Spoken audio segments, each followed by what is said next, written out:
போற்றி கைலை மலையானே போற்றி போற்றி திருச்சிற்றம்பலம். ஆமா, ராமநாதன், மெய்யப்பனையா, லட்சுமண் ஐயா, ஆனந்தகுமார் அனைவருக்கும் அடியனுடைய பணிவான வணக்கம். விடாத லட்சுமண் ஐயா அங்க இருந்து மாவடிய வகுப்புக்கு வந்துடுறாரு பாருங்க. பல கோடி பிறப்புல செய்த புண்ணியம் உங்களை நாங்க பாக்குறது பாருங்க.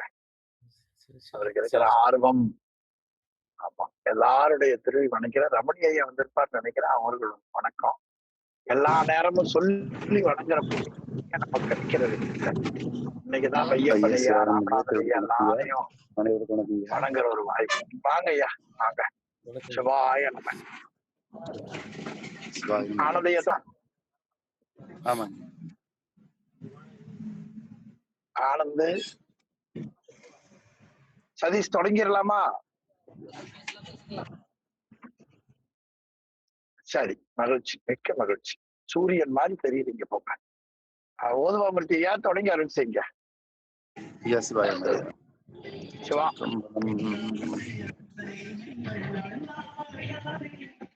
மங்கையத்து அரசி பழவர் போன் பாவையே வரிவளை கை மட மாற்றி அங்கைய செல்வி பாண்டி மாதேவி பணி செய்து நாள்தோறும் பரவ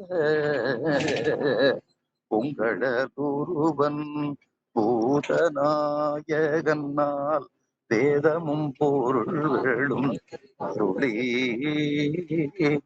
அங்கையற்கண்ணே தன்னொடும் அமர்ந்த ஆலவாயாவதும் இதுவே ஆலவாயாவதும் இதுவே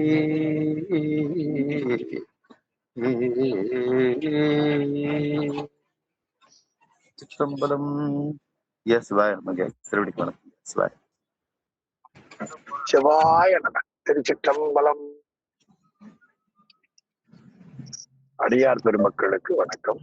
எல்லாம் வல்ல சிவகாமி அம்மை உடனாகிய அம்பலமான பெருமானது திருவருட் பெருங்கருணையினாலும் அருவான் உண்மை நாயன்மார்களது குருவருளினாலும் வேரூர் மணிவாசகர் அருப்பணி மன்ற அறக்கட்டளை நடத்துகின்ற சைவ பாட வகுப்பில் இணைந்து சித்தாந்த நூல்கள் சிறவற்றை சிந்திக்கக்கூடிய சிவபுண்ணியத்தை நாம் பெற்றிருக்கிறோம். அதை கருணையோடு வழங்கியருடைய திருவருளையும் குருவருளையும் போற்றி கேட்டு சிவபுண்ணியம் பெறுகிற தொண்டர்களின் திருவடிகளையும் சிறமேல் கொண்டு மனமொழிமைகளாலே வணங்கி. அன்பர்களே, சைவ பாட வகுப்பினுடைய நெறியாளரும் நாம் படிக்கின்ற நூல்களின் உரையாசிரியருமான முதுபெரும் புலவர் முனைவர் சென்னியப்பனாரையா அவர்களின் திருவடிகளை, நூலாசிரியர் மெய்கண்ட தேவநாயனாருடைய திருவடிகளையும் நாம் அனைவரும் சிறமேல் கொண்டு மனம் மொழி மெய்களாலே வணங்கி மகிழ். அன்பர்களே, சித்தாந்தத்தில் மணிமகுடமாக போற்றக்கூடிய நூல் சிவஞான போதம். அந்த சிவஞான போதத்தை அருளி செய்த மெய்கண்ட தேவநாயனாருடைய குருவருளினாலே நாம் அந்த நூலை படித்துக் கொண்டிருக்கிறோம். அதிலே பொது பகுதி, சிறப்பு பகுதி என இரண்டாக பிரித்து காட்டினார்கள். அதுல பொதுப்பகுதி ரெண்டு இயலாக பிரித்தார்கள். ஒன்று பிரமாணம் கூறுதல், அளவை முகத்தால் பிரமாணம் கூறுதல். அடுத்து இலக்கணம் கூறுதல்.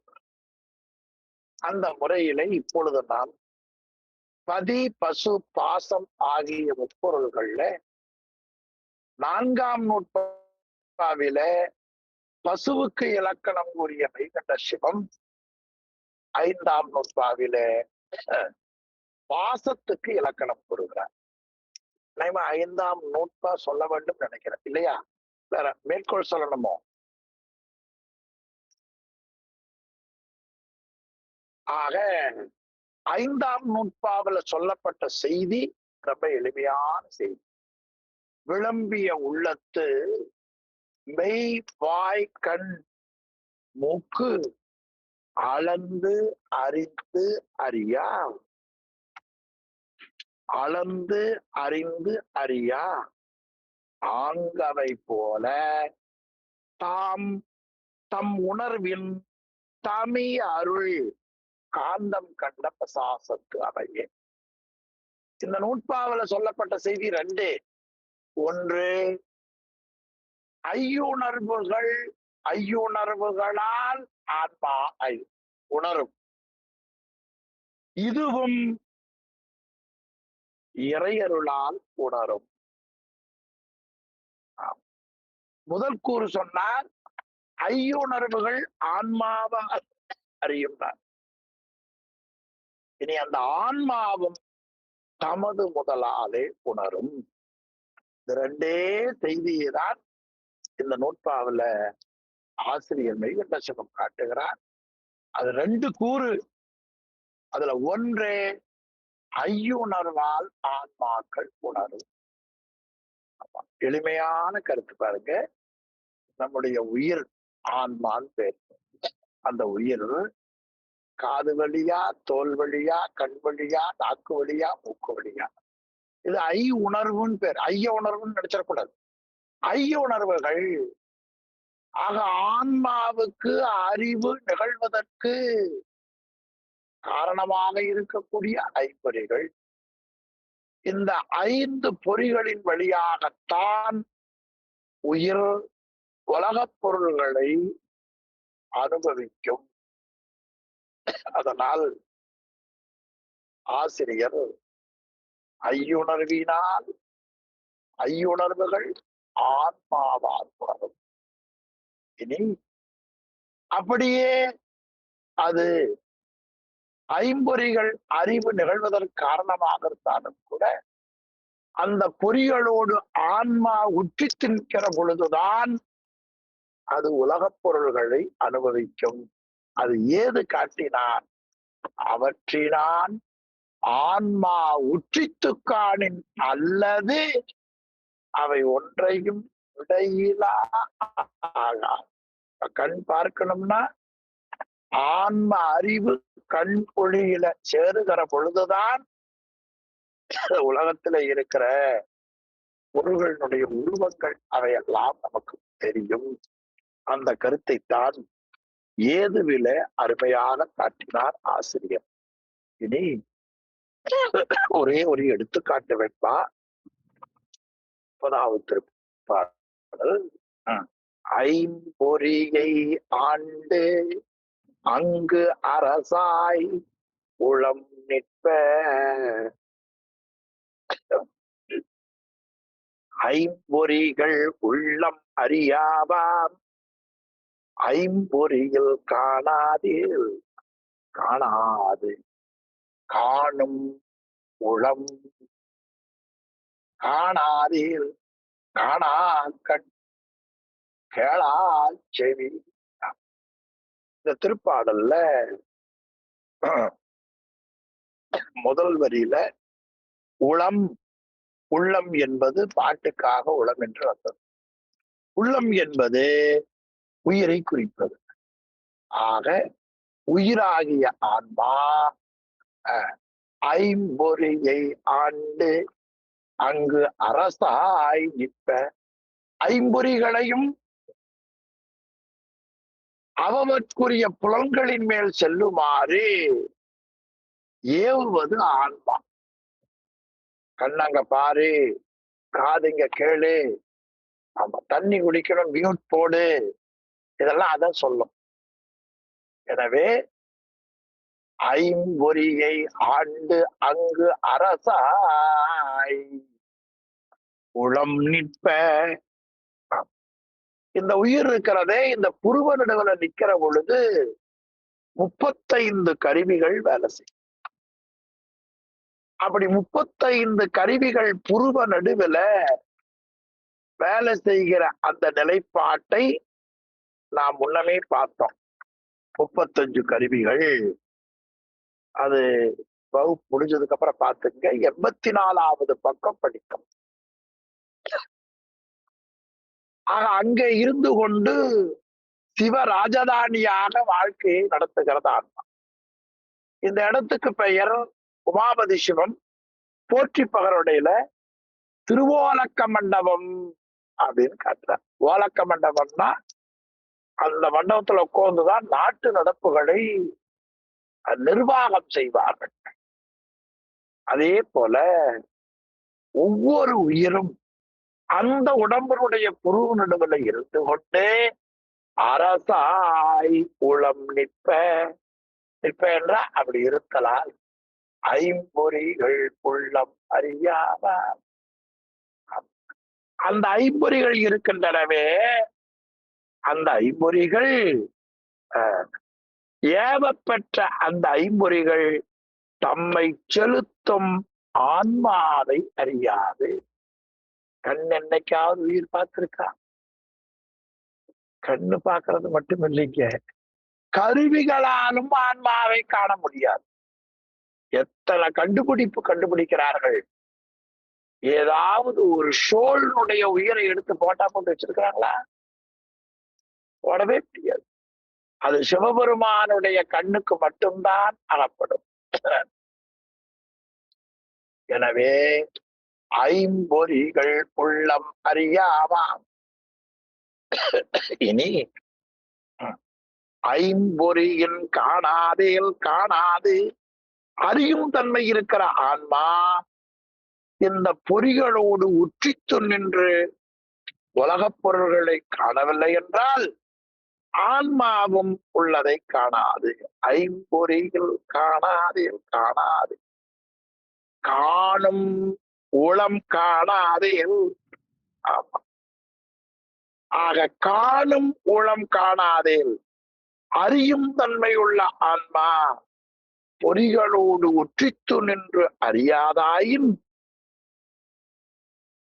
காணா கண் கேளா செவி, கண் பார்க்காது செவி கேட்காது. ரொம்ப எளிமையான பாட்டுங்க. ஆமா. இப்போ ஒரு சின்ன வினா, இந்த பாடல் ரொம்ப எளிமையா இருக்கிறதுக்கு என்ன காரணம்னு நினைக்கிறீங்க?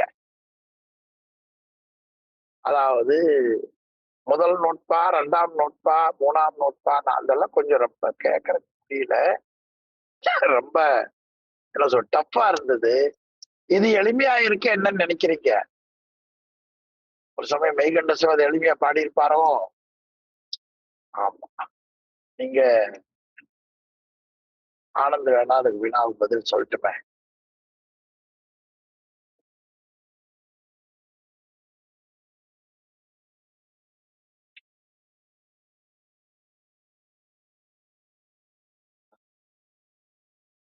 ஒரே அறிஞர்.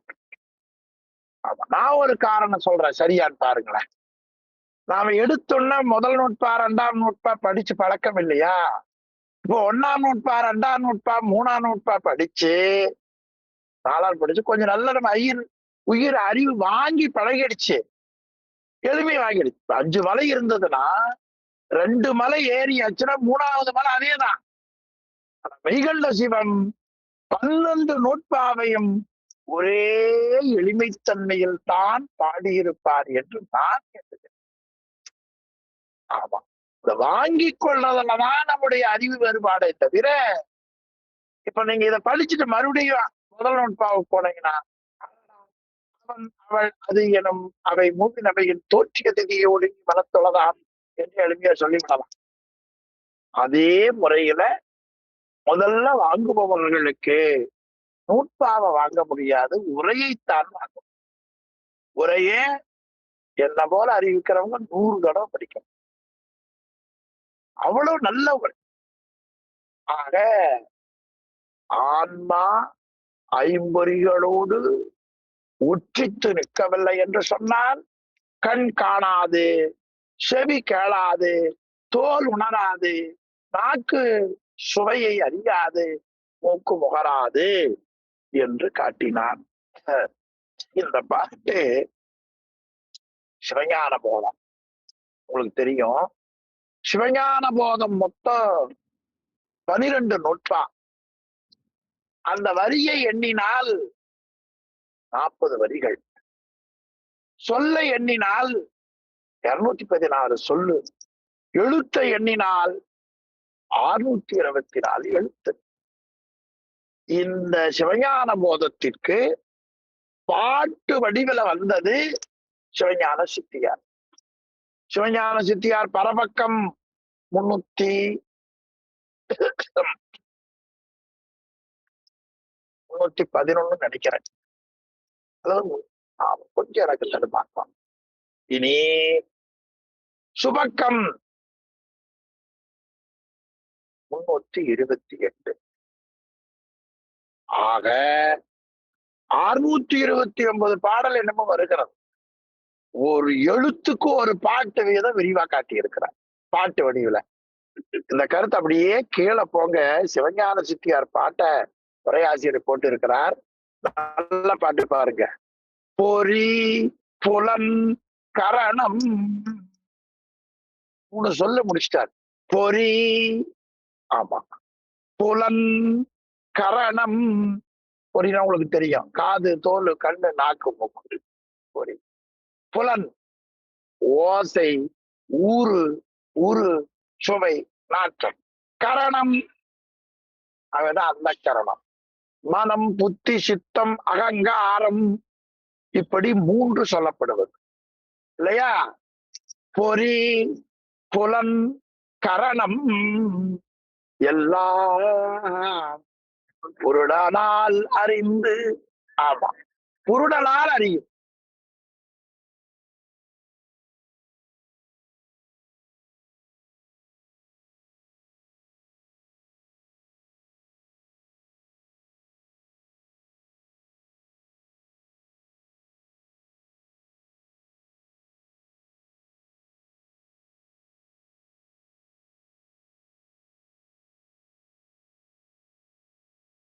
பொறி புலம் கரணம் எல்லாம் புருடனால் அறிந்து.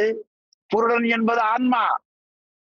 காலம் நியதி கலை வித்தை அராகம் 5ம் சேர்ந்த புருட தத்துவம்னு பேர். அப்போ இந்த 3ம் ஆன்மாவால் அறிந்து.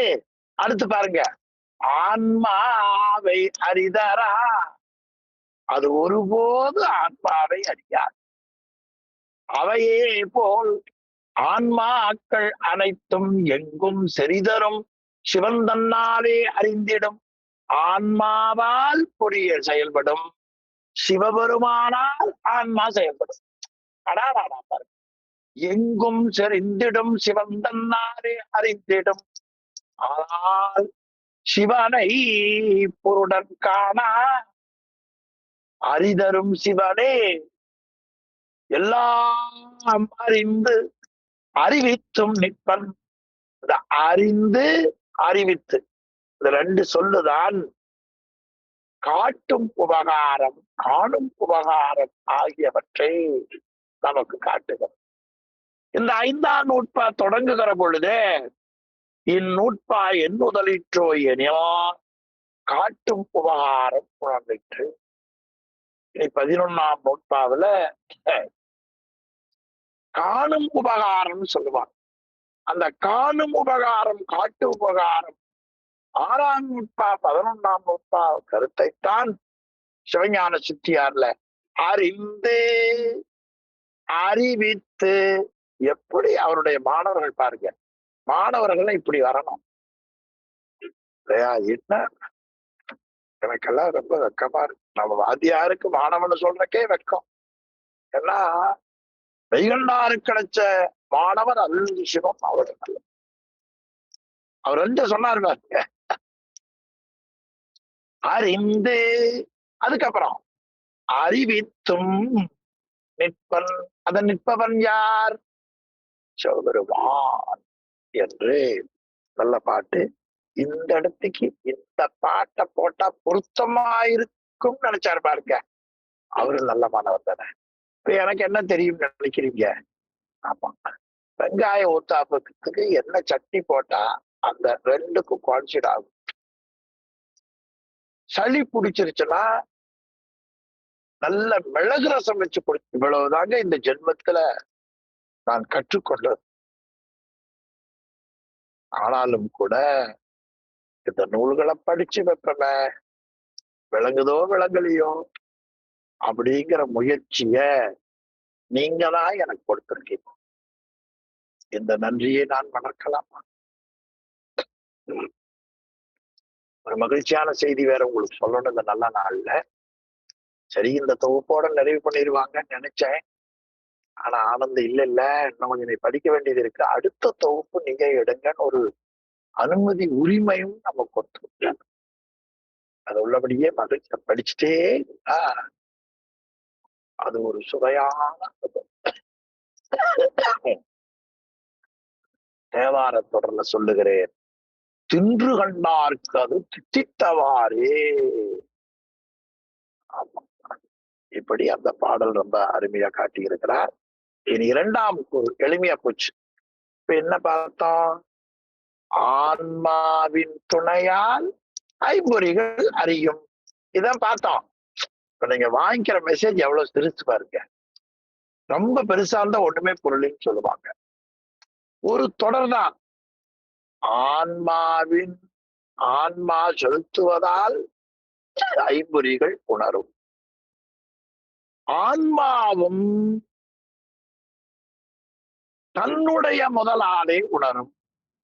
ஏன் மேற்கொள்ள தமது முதலாளை என்று காட்டினார் என்று சொன்னால், நூற்பாவில தமியருள் என்று வந்திருக்கிறார். அந்த முதல் நூற்பாவில சங்காரகாரணமாகிய முதலையே முதலாக உடையது என்று ஆசிரியர் காட்டியதை பார்க்க நேர வீட்டுக்கு போகும் இறக்கி விட்டு போறேன். ரொம்ப நல்ல கருத்துக்கு எளிமையான பாடு. ஆமா, ஆக இதுவரை நாம் ஐம்பொறிகள் ஒரு பொருளை அறிவதற்கு ஐம்பொறிகளுக்கு முதலாக ஆன்மா இருப்பதை போல, ஐம்பொறிகளுக்கு ஒரு முதல் இருப்பதை போல ஆன்மாவுக்கும் ஒரு முதல் உண்டு. இப்ப பாருங்க, கொஞ்சம் கொஞ்சமா உள்ள அறிவை செலுத்துறார். என் கண்ணு பாக்குதா ராஜா? ஆமாட்டா. இது கு சுந்தரமூர்த்தியினுடைய ஸ்டைல். காது கேக்குதாயா? ஆமா. இந்த உயிர் இல்லைன்னா கேட்காதுப்பா. காணாக்கண் கேளாசி. ஆமா சாமி, இப்பதான் சாமி சொல்லி கொடுத்தீங்க. ஆமா, அதே போல இந்த உயிர் இருக்குதுல ராஜா, அது சுவாமி இல்லாம முடியாதுப்பா. சாமிப்பா, கைகண்டாருக்கு எவ்வளவு பெரிய கருணை. இது இந்த நாட்டுக்கு சொல்லித்தர வேண்டும் என்று யார் சொல்ல முடியும் நினைக்கிறீங்க? பணம் வாங்கிட்டு சொல்றவர்களா? ஏசி ரூம் போட்டு சொல்றவர்களா? பொன்னாடைக்கு சொல்லுபவர்களா? எந்த விதமான எதிர்பார்ப்பு இல்லாமல் இந்த உலக உயிர்கள் நன்மை பெற வேண்டும் என்ற கருணையுடைய தலைவன் ஒருவனால் தான், அந்த தலைவனின் பண்பை பெற்ற பக்குவப்பட்ட ஆன்மாக்களால் தான் முடியும். அந்த பக்குவப்பட்ட ஆன்மாக்கள் பட்டியலிலே தான் மெய்கண்ட சிவமும் சென்னியப்பனாரும் இருக்கிறார்கள். நாம் அதை பெற வேண்டும் என்று முயற்சி செய்து கொண்டிருக்கிறோம். இனி அதுக்கு ஏது சொன்னார்? இவ் ஆன்மா தன்னாலே உணரும் இந்திரியங்களை போல, அப்ப ஆன்மாவால் தான் இந்திரியங்கள் உணர்கின்றன. அதுபோல தானும் ஆன்மாவும் தன்னை உணராது நிற்றலால் தம் முதல் தெரியல. தம் முதல்ங்கிற சொல்லுக்கு என்ன பொருள் கேட்டீங்கன்னா, தனக்கு முதல் நமக்கு மேல இருப்பவன் என்று காட்டுகிறார்கள். எதுவின் பொருள் உரையாசிரியர் ரொம்ப அருமையா காட்டியிருப்பார். தம்மை செலுத்தும் இறைவனை அறியா என்று காட்டியிருக்கிறார். ஆமா, எப்பொழுதுமே ஒரு ஒரு காப்பியமோ ஒரு இலக்கியமா படிக்கிறோம்னா அதை படிக்கிற பொழுது என்ன சொல்றது, இப்போ உதாரணமா ஒரு உணவு சாப்பிட்றீங்க, அந்த சுவை என்ன செய்யும் கேட்டா, சரி இருக்கட்டும் இன்னொன்னு சாப்பிட்டு வைப்போம் அப்படின்னு அந்த உணவு தன்னை இழுக்கும். ஏன்? அதனுடைய சுவை. அது போல இலக்கியம் என்பது படிக்க படிக்க இதை படிச்சு முடிச்சிடணும்னு தன்னை படிக்க தூண்டும். அதே போல பக்தி இலக்கியம் படிக்க தூண்டுவதோடு பக்தியின் படிக்கட்டுக்கு கொண்டு போய் தள்ளிவிடும். ஒரு நூல் ஞானமுடைய நூல் என்பது எப்படி அறிந்து கொள்ள முடியும்? நம்மை அறியாமல் அந்த நூலை வாசிக்கிற பொழுது உள்ளத்திலே ஒரு தெளிவு பிறக்குமே, ஆனால் அந்த நூல் ஞான நூல் என்று பெயர். மல்லிகைப்பூ வச்சிருக்கிறீங்க, தெரியாம வாசனையை கொடுத்தா அது வாசனையுள்ள மலர் தானே. அந்த முறையில ஏது அழகாக காட்டினார். இனி அந்த பகுதிக்கு 2ஆம் கூறுக்கு ஆசிரியர் 3 வெண்பாக்களால கொஞ்சம் விளக்க முற்பட்டிருக்கிறார்.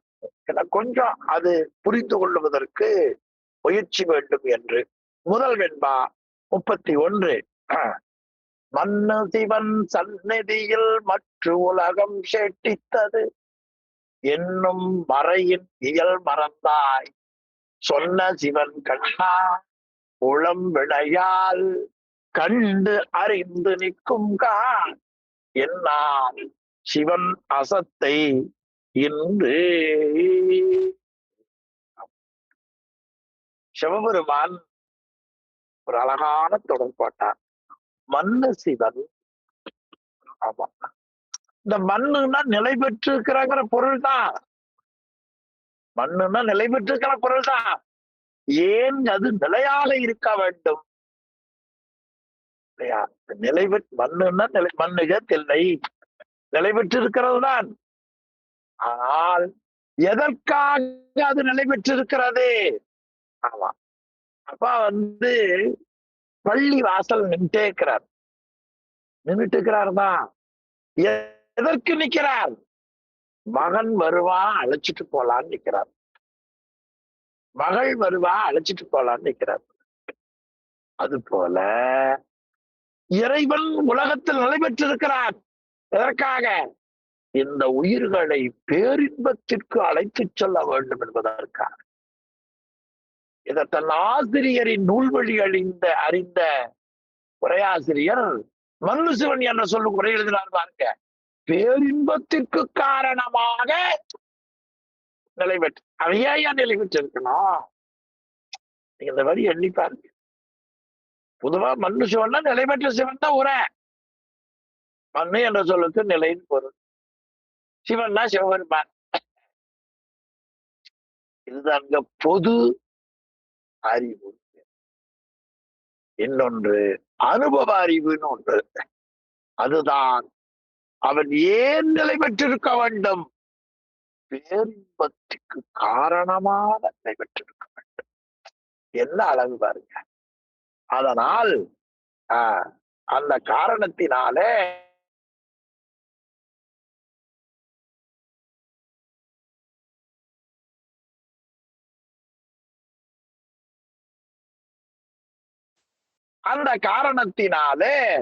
என்னாச்சு? பேரின்பத்தை பெறுவதற்காக சந்நிதியில் உலகம் சேட்டித்தது. அவன் முன்னிலையில். சில பேர் சந்நிதிக்கு திருவருளால் எழுதுவாங்க. ரெண்டு ஒண்ணுதானுங்க. சந்நிதி என்பதும் திருவருள் என்பதும் ஒண்ணுதான். அதனால அது திருவருள் இருக்கு, இது சந்நிதி இருக்குன்னு பயங்கர வேண்டாம். அவன் சந்நிதியில் அவனுடைய திருவருளால் அவன் முன்பு இந்த உலகம் சேட்டித்தது. உலகம் செயல்படுகிறது இல்லையா? ஆன்மா முன்னிலையில தான் இப்ப நம்முடைய கை, காலு, கண்ணு, மூக்கு செயல்படுகிறது. உயிர் இல்லைன்னா கை தூக்குமா? அப்படி செத்து போனதுக்கு அப்புறம் கை தூக்குனா யாரா பக்கத்துல இருப்பானா? எல்லாம் ஓடிடுவான் இல்லையா? எண்ணி பாருங்க. சேட்டித்தது. இது யார் சொன்னாங்கன்னா மெய்கண்டார் சொல்றார், எங்க குருநாதர் சொன்னார், என்னும் மறையின் இயல் மறந்தாய். எங்க ஆசிரியர் நந்தியம்பெருமானிடத்திலே கற்ற அந்த மறையின் இயலை நீ மறந்து விட்டாய். அப்ப என்ன தெரியணும்? நம் உடம்பு கருவிகரணங்கள் இயங்குவது ஆன்மாவால், ஆன்மா இயங்குவது சிவபெருமானால். சொன்ன சிவன் கண்ணா உளம் வினையால் கண்டறிந்து நிற்கும் கார். அது பாருங்க என்ன அழகா சொன்னார் பாருங்க. ஆமா, சொன்ன சிவம் கண்ணா. சொன்ன சிவன் யாரு? முழு அறிவை உடையவன் என்று சொல்லக்கூடிய சிவன். யார் சொன்னார்கள்? மறை கூறியது மறைகற்ற பெரியவர்கள் சொன்னார்கள்.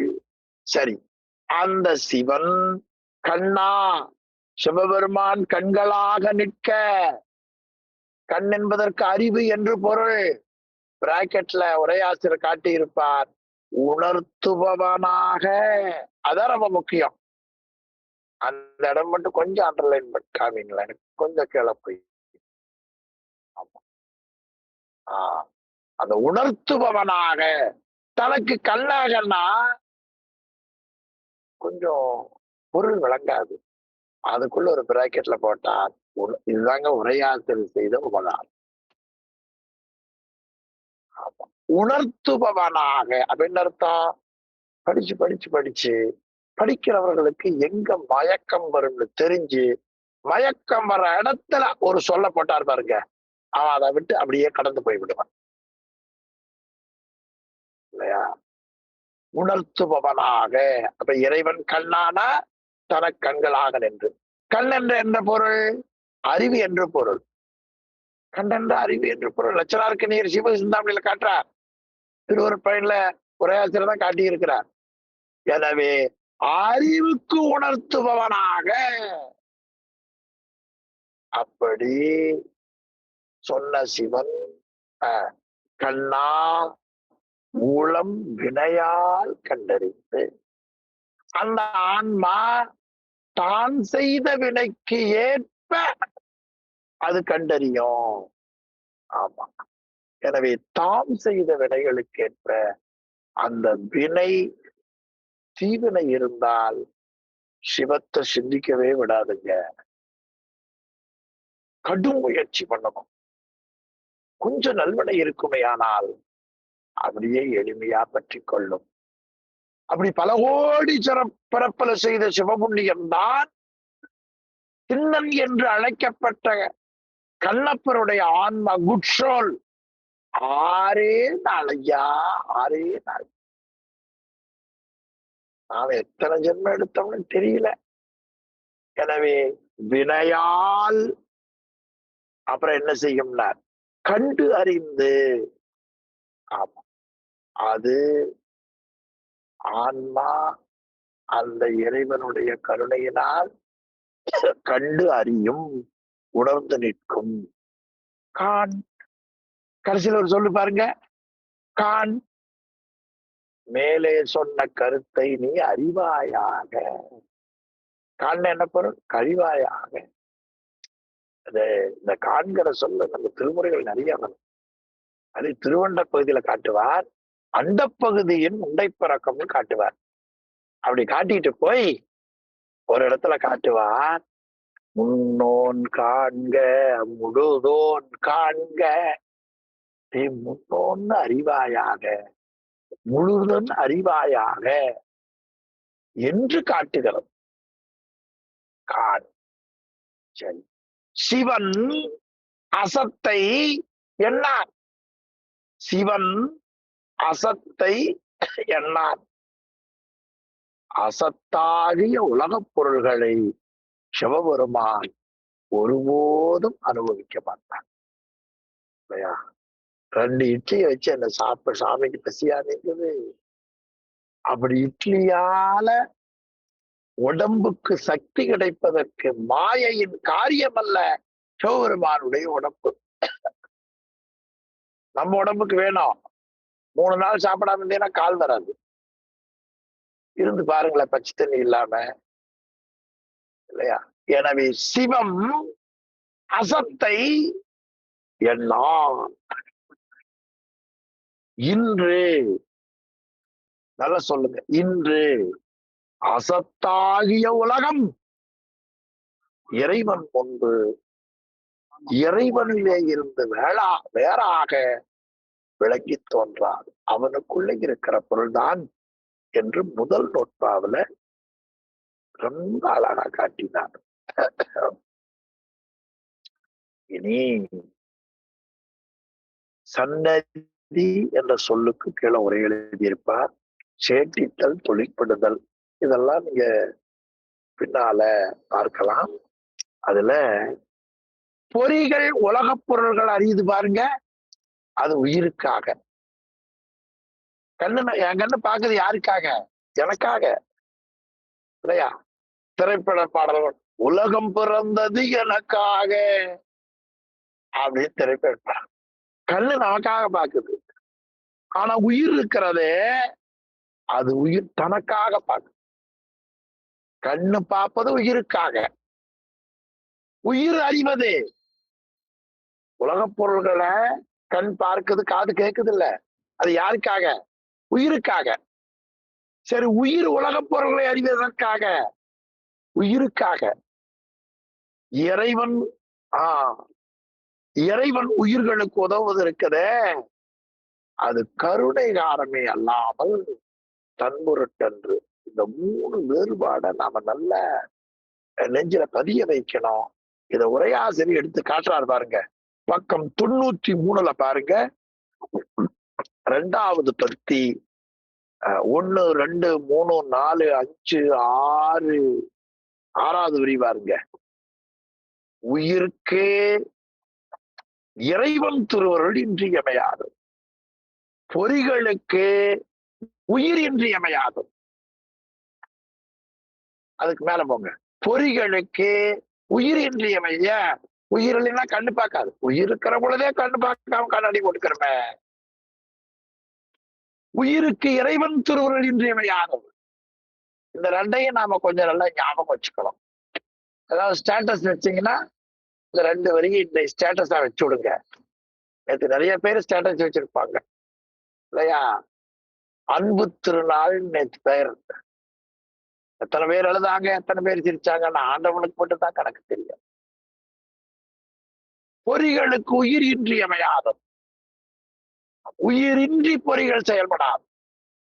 உயிருக்கு இறைவன் திருவருள் இன்றியமையாதது. திருவருள் இன்றி உயிர் செயல்படாது. அடுத்த வரிதான் ரொம்ப முக்கியங்க. நீங்க ஒரு பேப்பர்ல எழுதி வச்சு இதை மட்டும் 10 தடவை சிந்திக்கணும். உயிர் உணர்வது இல்ல, பொறிகள் உணர்வன உயிருக்காக, உயிர் உணர்வது தன் பொருட்டு.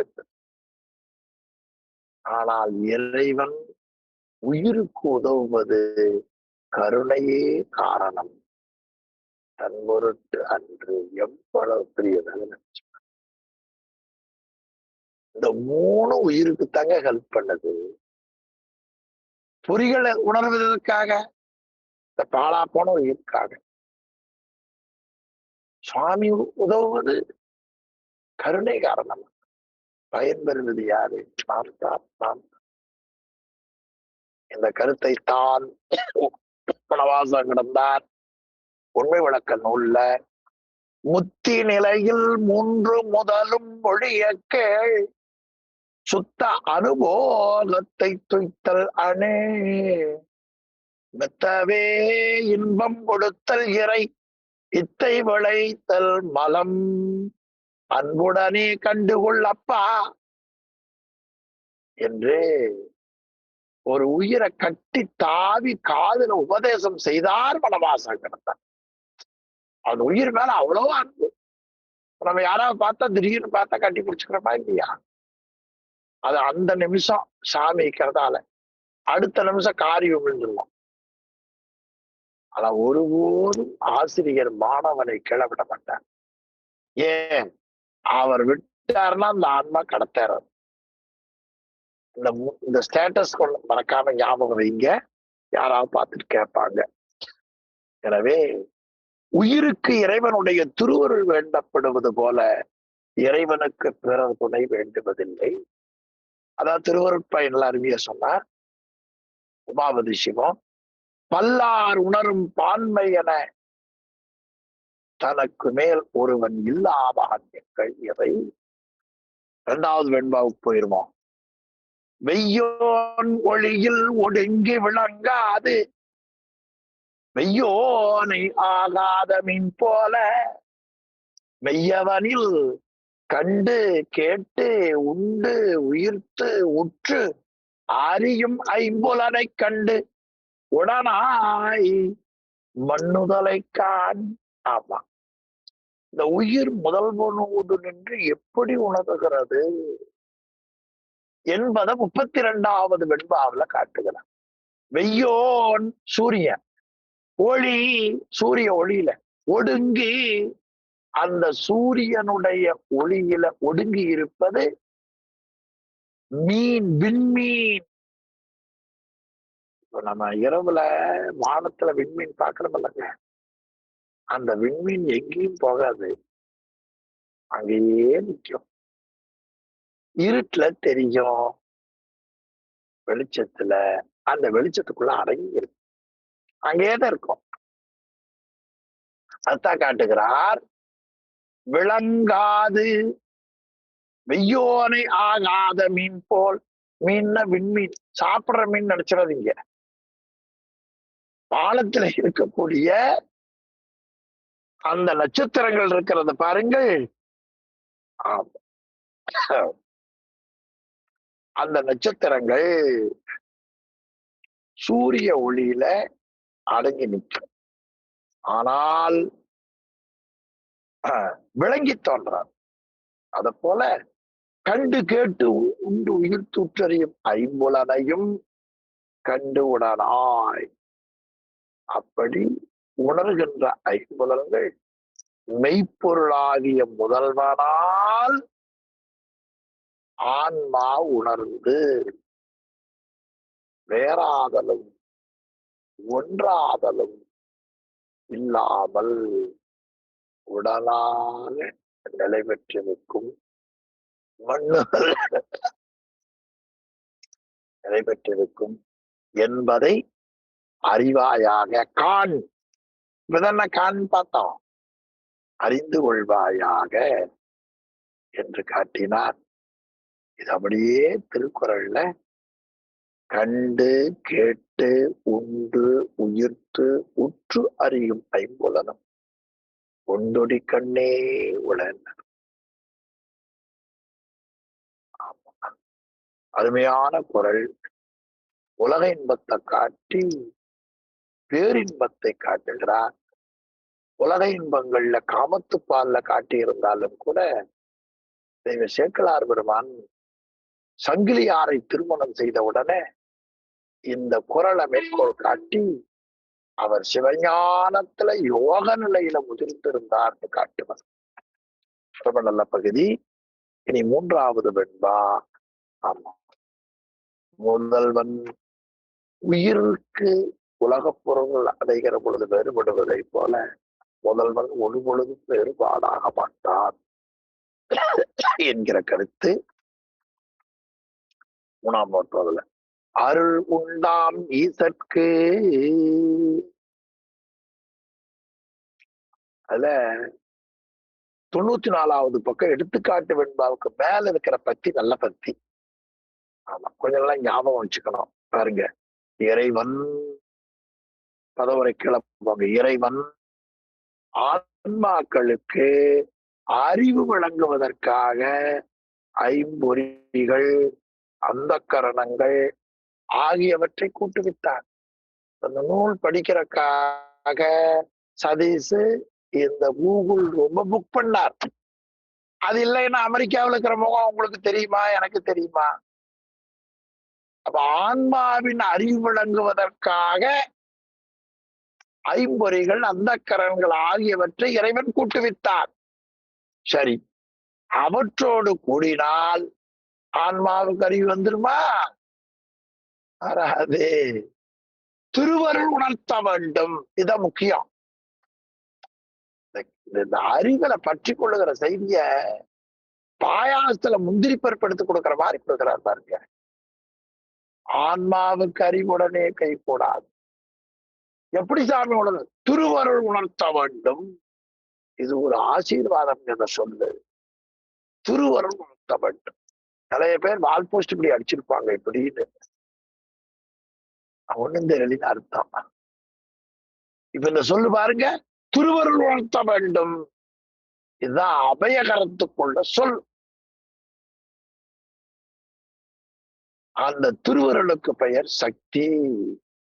அந்த சக்தியை ஆணை என்று காட்டினார் 2ஆம் நூற்றாண்டுல. அந்த சக்தி தான் இந்த வெண்பாவில் ஞாயிறு சூரியன் அதனுடைய ஒளி என்று குறிப்பிடுவதாக உரையாசிரியர் படிப்பவரின் உளம்பொல காட்டியிருப்பதை நாம் பார்க்கிறோம். அந்த சக்தி எது? சூரியன் எது?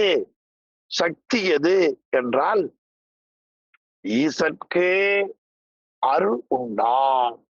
அந்த பத்தியிலிருந்து மெசேஜ் எடுத்துட்டு வாங்க. அருள் உண்டாம் ஈசற்கு. சரி, இப்ப அருள்னு ஒரு சொல்லு பாருங்க, அருமையான சொல். அருள். குருவாய் வருவாய் அருள்வாய் குகனே. அந்த அருள் என்ன என்பதை உரையாசிரியர் காட்டுகிறார். ஆன்மாக்களை உய்விக்க வேண்டும் என்ற இரக்கம். ஆன்மாக்கள் உய்விக்க வேண்டும் என்ற இரக்கத்துக்கு என்ன பெயர்? அருள் என்று பெயர். அது யாருகிட்ட இருக்குதுனால் சிவபெருமான விட்ட ஒருவர் கூட்டத்தான் இருக்கிறது. சாமி போன வாரம் கபாலி விட்டு போன, அது இருந்ததா இல்லையான்னு கேட்டான். சிவபெருமான் என்னைக்கு உண்டோ அன்னைக்கே அது உண்டுதான். அருள் அன்றே. ஆமா, ஈசற்கு அன்றே உண்டாம். சிவபெருமான் என்று உண்டோ அன்றே. அது சக்தி. அருள் உண்டாம் ஈசற்கு. எப்ப? அன்றே ஈசற்கு அருள் உண்டாம். அதுக்கு பேர் என்ன? அது சக்தி. அப்ப சிவமும் சக்தியும் பிரிப்பில்லாது.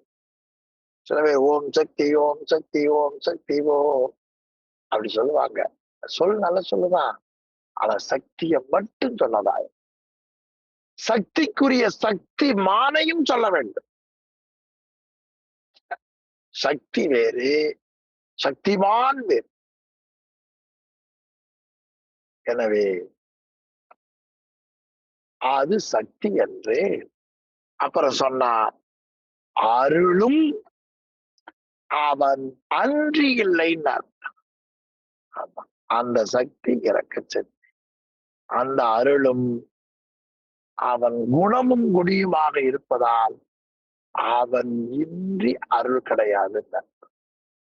அதுக்கடுத்து சொன்னார், அருளின்றி அவன் அன்றே இல்லைன்னார்.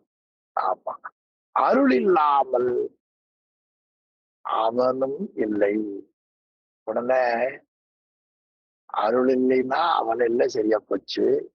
அவன் இல்லைன்னா அருள் இல்லை, சரியா போச்சு. அப்ப அருள் இல்லைன்னா அவன் இல்லைன்னா அவன் இல்லாம போயிடும் அர்த்தம் இல்ல. அவனும் தனியாக நிற்க மாட்டான் என்று பொருள். ரெண்டு கவனம் எச்சரிக்கை உரை பண்ணலாம்.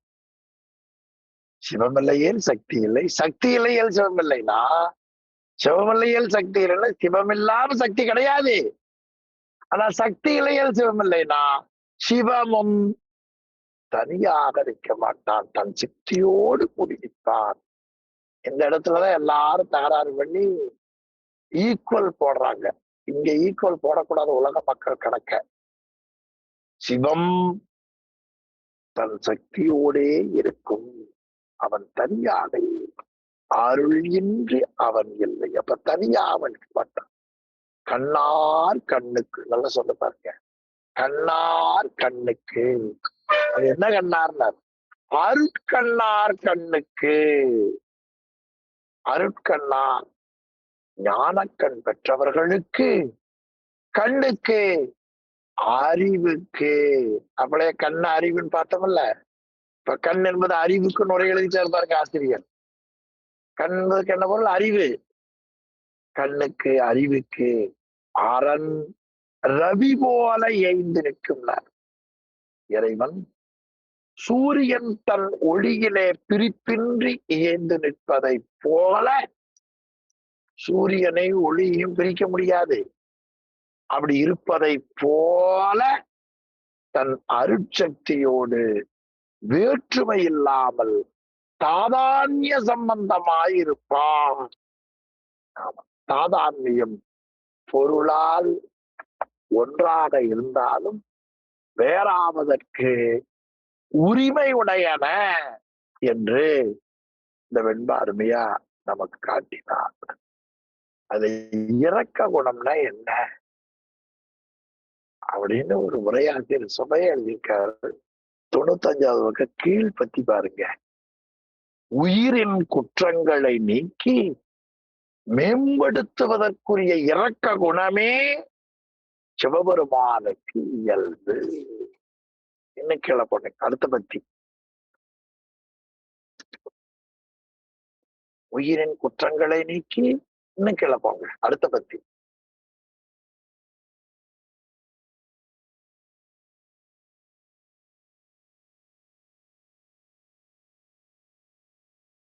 உயிரின் குற்றங்களை நீக்கி மேம்படுத்தக்கூடிய இரக்க குணம் சிவபெருமானுக்கு இயல்பு. நமக்கு ஒருத்தர தப்பா பேசுறது இயல்பு, இறைவனுக்கு தப்ப நீக்கிறது இயல்பு. நினைச்சு பாருங்க. அந்த இரக்கம் எதுன்னு கேட்டா திருவருள் தான். அது வேறொன்றும் இல்லை. அது சிவபெருமானுக்குரிய சக்தி. அது குணகுணி சம்பந்தம் என்று இந்த 3ஆம் நூற்பாவில் அருமையா காட்டியிருக்கிறார். அடுத்தது 6ஆம் நூற்பா. ரொம்ப எளிமையான பாட்டுங்க. உணர் அந்த இறைவனுடைய சக்தி அருள்னு பார்த்தோம் இல்லையா? அந்த சக்திங்கிற முறையில சக்தனை காட்டுகிறார். உணர் உள் அசத்தெனின் உணராது இன்மையின் இரு திறன் அல்லது சிவசத்தாம் என 2 வகையில் இசைக்கும் மண்ணுலகே. இந்த நூற்பா 6ஆம் நூற்பா என்ன கருத்தை வலியுறுத்துகிறது? சத்தும் அசத்தும் வரை செய்ததை உணர்த்தல். சத்து அசத்து என்று காட்டினார். இப்போ 6ஆம் நூற்பாவில் என்ன சொல்லப்படுகிறது? 5ஆம் நூற்பாவில் தமி என்று கூறப்பெற்ற முதல்வன் அறியப்பெறும் பொருளா அறியப்படாத பொருளா என்ற ஐயத்தை நீக்குவதுதான் 6ஆம் நூற்பா. முதல்ல 5 நூற்பாக்கள்ல கூறப்பெற்ற பதி பசு பாசங்கள் ஆகியவற்றில் எது சத்து பொருள் எது அசத்து பொருள் என்பதை இந்த 6ஆம் நூற்பா உணர்த்துகிறது. சத்து என்பது ஒரே தன்மையாய் மாறாமல் உள்ள பொருள். அசத்து என்றும் ஒரே தன்மையாய் இல்லாமல் மாறுபடும் தன்மை உடையது. பொருள் பாருங்க. அந்த பத்தியில அருமையா ஆசிரியர் காட்டியிருக்கிறார்.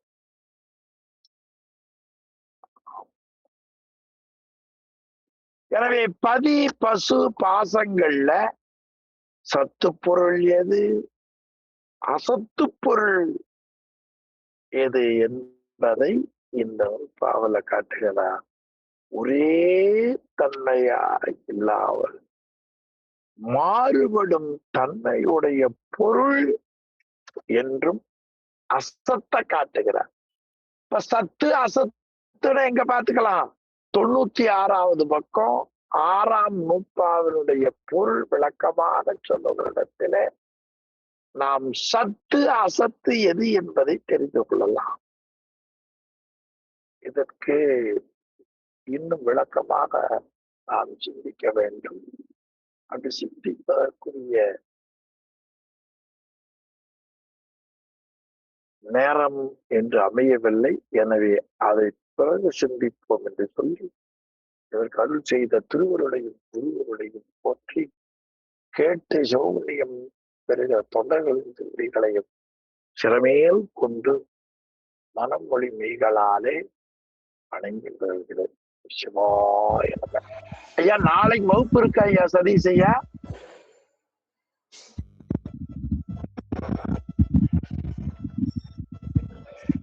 நன்றி நன்றி